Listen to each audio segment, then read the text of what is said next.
Hello everyone, and welcome to my channel. I hope everyone is having a wonderful day. Before we begin, please hit the subscribe button and give this video a thumbs up. Adam's office ambush. Claire and Kyle seek a deal. According to the Young and the Restless spoilers for Monday, August 4th, Claire Newman and Kyle Abbott will try to reach an agreement, leaving Adam Newman vulnerable to an office ambush. Adam at Newman Media will be surprised to see Kyle and Claire arrive. It'll make Adam wonder why they've come to his office without warning, so Claire will explain why. Claire and Kyle are hoping to reach an agreement, so Adam may believe Victor Newman is unaware of this. Claire, on the other hand, may claim that they do not need Victor's permission because she is an adult woman capable of making her own decisions. Kyle made a bold proclamation to Victor about moving in with Claire when he returned home. Victor has been attempting to delay this significant relationship milestone, but he may not be able to do so for much longer. If Adam's place is still available, Kyle and Claire may be able to reserve it. Despite Victor's objections, Claire and Kyle may urge Adam to sign the real estate agreement. Claire has been reminded to live life to the fullest now that Cole Howard has died. Cole's death may have served as a wake-up call for Claire, motivating her to take action. This time apart has also made Claire realize how important Kyle is to her, so she'll be ready to start their next chapter together. Y&R fans are already watching Claire becoming more brazen and standing up to Victor, such as when she insisted on seeing Kyle before attending the Newman family gathering. Victor will not enjoy it if Claire goes one step farther and makes a deal with Adam behind his back. About course, Adam may be hesitant about upsetting Victor now that he is on good terms with his father. Claire and Kyle will have to persuade Adam that the transaction they are proposing is worthwhile. According to the Young and the Restless spoilers, Kyle and Claire want to give Adam updates on their proposal. Spoilers for August 4th to 8th include Adam's dark secrets, Diane's panic, and 3 emotional funerals. The Young and the Restless spoilers for August 4th to 8th, 2025 show Adam Newman digging, Diane Jenkins frightened, and 3 funerals. As we always do on Early Edition Day, we discuss what's coming up for the remainder of the week before moving on to next week's events. Victor Newman and Kane Ashby's heated confrontation sparks war threats in Genoa City. On Wednesday, July 30th, Kane Ashby approached Victor Newman, who is still in France. Kane acknowledges he made mistakes, but Victor turns ugly and blames Kane for the killings and Nick Newman's wounds. Kane argues that if he had realized Carter's mental health difficulties, he would have gotten him the care he needed. Victor claims to know about Kane's Genoa City real estate transactions and makes some threats. Kane assures Victor that if he desires war rather than peace, he would make it happen. Victor accuses Kane of sending Carter to kill Damian Kane and warns Kane that if he returns to Genoa City, he must avoid the Newmans. Victor swears to be Kane's biggest adversary. The Young and Restless spoilers. Adam and Chelsea bond. Back in Genoa City, Victoria Newman is surprised to learn that Dumas is Kane as she and Adam discuss business. They want to find out Kane's next purchase now that he has the GCAC and other properties. Victoria knew he was Kane before Adam said anything, but that was part of their conversation. Adam is working with a realtor to look for patterns in order to determine whether they can pull off an end run. Victoria is concerned about working with Adam because of their many past difficulties, but he only wants them to work together to defend the family. He even suggests Victoria can call the shots, which she likes. She informs Adam she intends to make things difficult for Kane when he returns to Genoa City. Emotional support and family dynamics during tragedy in Genoa City. Chelsea Lawson Newman calms Claire Grace Newman, who is grieving, and they discuss love and loss. Claire is afraid about forgetting her father's face and voice, as well as the amount of time she has already lost with him. Chelsea promises Claire that she will never forget Cole Howard's affection for her. Victoria compliments Adam and thinks he has changed in positive ways. He thanks Chelsea, who turns around and thanks their son, Connor Newman. Victor calls Adam and informs him that once Nick is released from the hospital, they will return home. Victor warns that Kane is plotting with Billy Abbott, and a conflict is developing. Young and Restless spoilers. Amy Lewis shattered. Nate Hastings wrecks Amy Lewis' wonderful day by informing her that Damian has been dead. She's completely horrified. Nate tells that Carter murdered Damian to allow Kane to be with Lily Winters, and that Carter committed suicide due to mental illness. Amy blames herself for bringing Damian to Genoa City, but Nate consoles her, saying it's not her responsibility. Damien was already working with Kane, thus horrible things may have happened since Carter was clearly insane. The Newman family prepares for war and faces internal challenges. On Thursday, July 31st, Victor reunites the family. The Newmans have regrouped in Genoa City, preparing for war alongside Kane, Billy, and the other allies. They plan to rally around Newman Enterprises, Chancellor, and Newman Media. Diane and Jack Abbott are concerned about Kyle Abbott. Diane is particularly concerned about what happened in France, as well as Audra, Charles, and Victor's plot. Kyle was prepared to return to Genoa City and burn down Audra for what had occurred. But he's kind of distracted now that he realizes he missed Claire's father's death and wasn't present for it. We'll see if he follows up on that or if he's only interested in Claire. Sharon Newman and Nick are already facing a difficulty with their recent reunion. It might be a challenge led by Phyllis Summers. We'll see what roadblocks she throws up. Jack and Billy Abbott's tense relationship and Phyllis Summers' risky plans. On Friday, August 1st, Jack does something for Billy that costs him dearly. The brothers had a talk, and Billy told Jack that things will change once they returned home.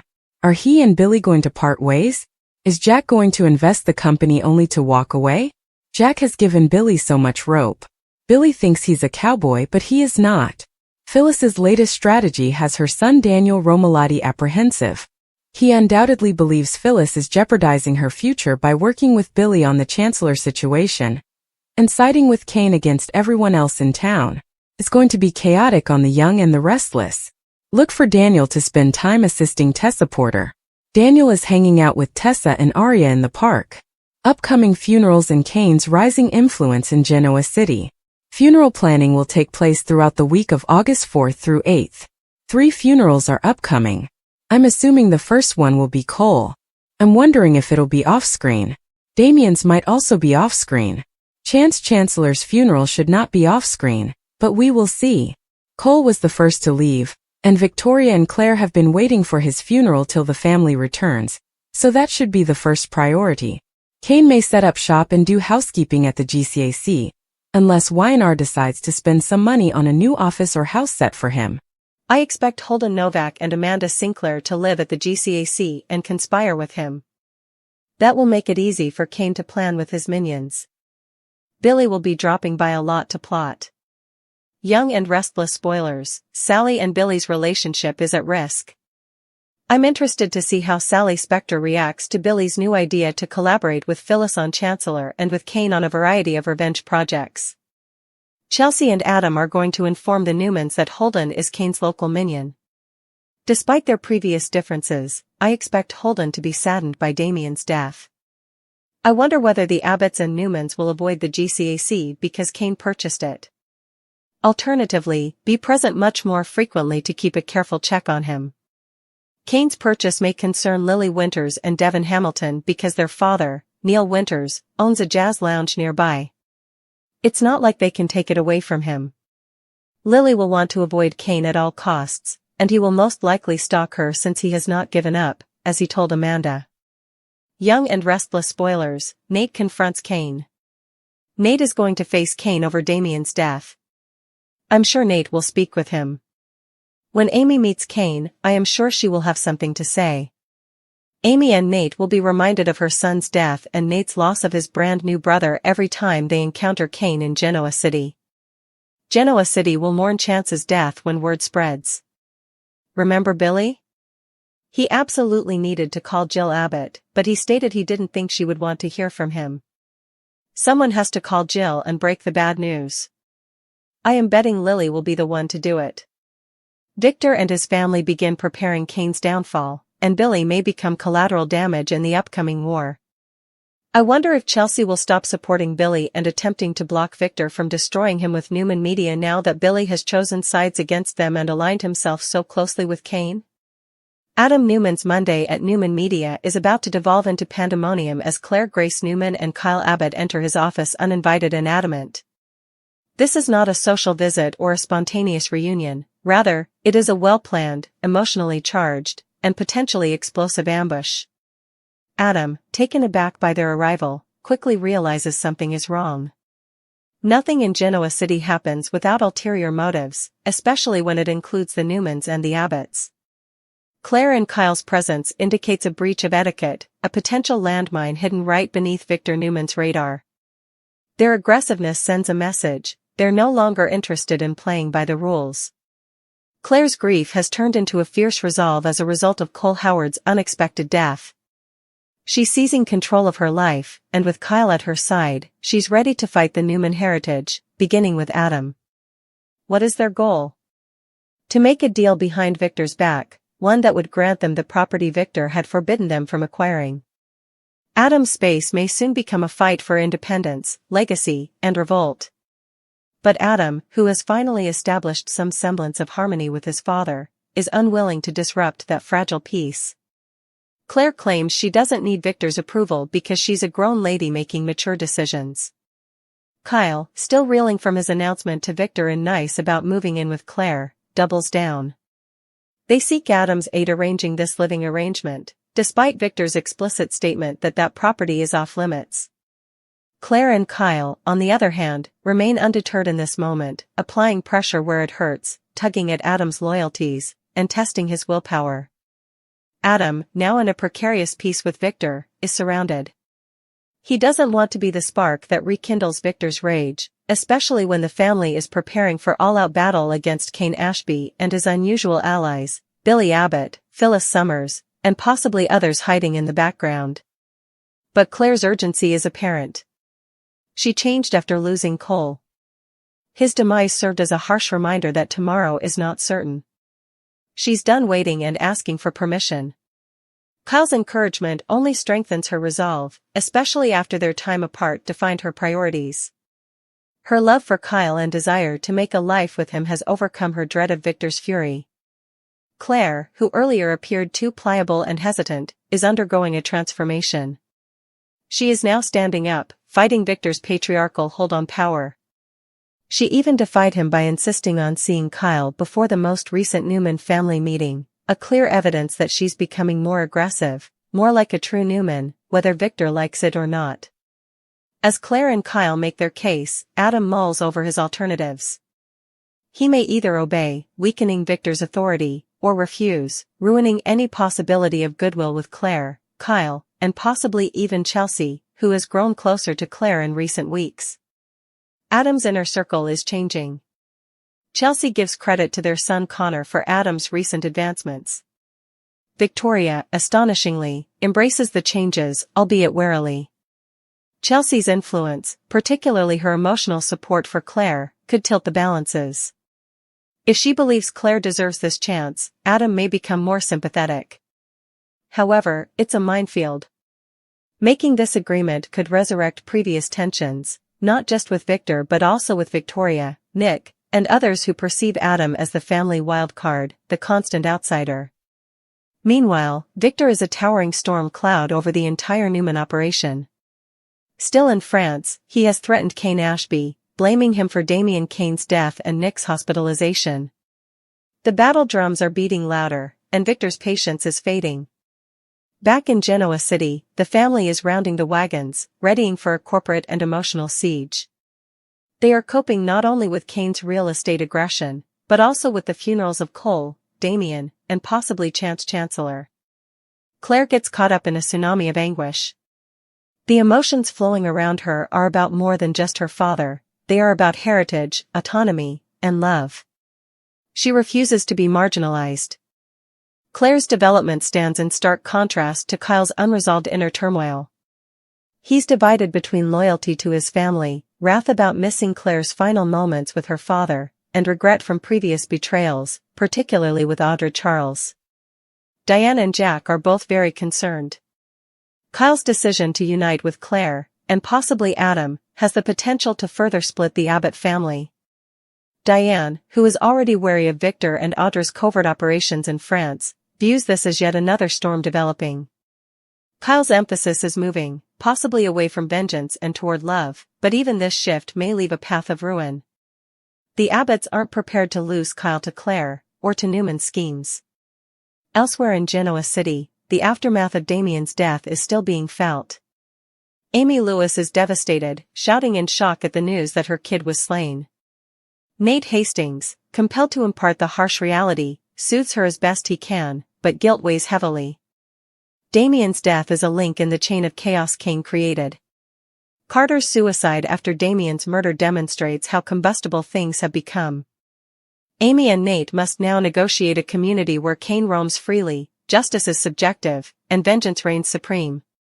Meanwhile, Kane is slowly but steadily expanding his dominion. His acquisition of the GCAC is both strategic and symbolic. It's a signal that he's not going anywhere. The Winters family, particularly Lily and Devon, are profoundly concerned about Kane's control of the land that houses Neil Winter's jazz lounge. It's sacred ground that now belongs to the man they love. Holden Novak and Amanda Sinclair are now regulars at the GCAC, transforming the space into Kane's war room. Billy Abbott pays frequent visits, not only to plot, but also to examine his own allegiances. Jack Abbott's patience is getting thin. Their most recent talk hinted at an impending split between the Abbott brothers. Jack is sacrificing for Billy, but how much more can he sacrifice before he leaves for good? Phyllis Summers, the ever-present wild card, is pushing the envelope again. Daniel Romalotti Jr. is concerned that his mother is going too far, too fast, especially now that she is involved with Billy and Kane in an anti-Newman plot. Daniel, juggling parenthood with concern for Tessa Porter and Aria, has little room for Phyllis's destructive urges. However, Phyllis may be the X-factor in this impending business conflict, especially if she uses Chancellor as leverage. Amidst the tumult, funeral preparations begin. Cole Howard's memorial is expected to take precedence, particularly given Claire and Victoria's ongoing sadness. Damien's funeral may be off-screen, but Chancellor's cannot, his legacy is too important. With so much death and sadness, Genoa City is on the verge of emotional collapse. Grieving people may band together or turn against one another. Victor's threat of war against Kane has already drawn lines in the sand. Adam appears to be playing both sides, but he won't be able to for much longer. A decision needs to be taken. As the week progresses, the question remains, will Adam assist Claire and Kyle while respecting their pain and desire for autonomy? Or will he stay loyal to Victor, preferring family order over love and independence? The emotional stakes could hardly be higher. Claire is aiming for more than simply a real estate transaction, she is also seeking acknowledgement. Kyle is looking for redemption. Adam is forced to choose between a serene present and a chaotic future. The consequences of whatever he decides will extend far beyond Newman Media's gates, shaping the next chapter in the Newman Abbott story. Whether it ends in harmony or detonation, one thing is certain, Adam's office ambush is only the beginning. On the Monday episode of The Young and the Restless, airing August 4, 2025, Genoa City's corporate battleground ignites as Claire Grace Newman and Kyle Abbott barge into Adam Newman's office at Newman Media with no appointment, no warning, and no regard for protocol. This is not a courtesy call. It's a deliberate ambush, and Adam, who is at the helm of a media empire that is constantly under attack, isn't used to being caught off guard, especially by family. When the door swings open and the duo walks in like they own the place, Adam's guard automatically goes up. The tension simmers just below the surface. Kyle's Abbott confidence and history of impetuous movements make him an unlikely match for Claire, who is gradually losing her image as the pliant Newman granddaughter in favor of a much braver, more forceful identity. Adam's acute eyes recognized them right away, they were here for something major. Claire wastes little time and admits that they want to strike a deal. One that skips Victor. One that disregards the Newman family structure. Adam may either enable or obstruct. This is more than just property, it is about rebellion. Claire and Kyle are betting on Adam's desire to establish himself outside of Victor's shadow. They're betting on his rebellious nature. On the surface, all they want is access to a property, most likely the one Victor previously prohibited them from owning. Adam's silence raises his suspicions. Victor is definitely unaware of this minor action. Claire, however, is prepared to defend herself. She is not a teen seeking permission. She's an adult woman dealing with the impact of losing her father, Cole Howard, and making decisive decisions about her future. Cole's death has caused a transformation in her. It has fractured the shell of conformity, revealing something stronger and more fearless. She's had enough of allowing others to dictate her lifestyle. Kyle, who recently promised Victor and Nice that he intends to move in with Claire, is not backing down either. This ambush is not about persuading, it is about momentum. They have made their decision. Now it is Adam's turn.